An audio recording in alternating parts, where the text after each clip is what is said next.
Sustainable nga transportation ginapropose ang first Balfour sa syudad sang Iloilo.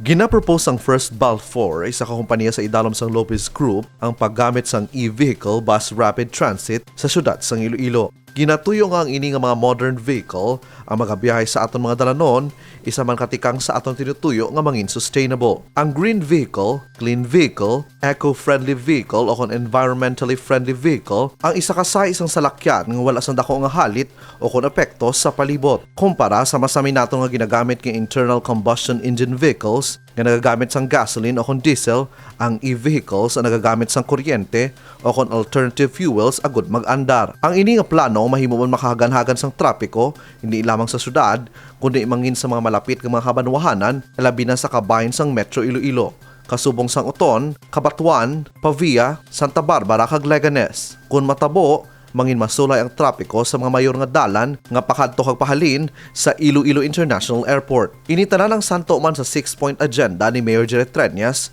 nga Wheels for Good Governance and Inclusive Development kung sa diin ginatiglawas ang letra nga S ang sustainability. Kevin Patrick Casipe para sa Level Up Patrol.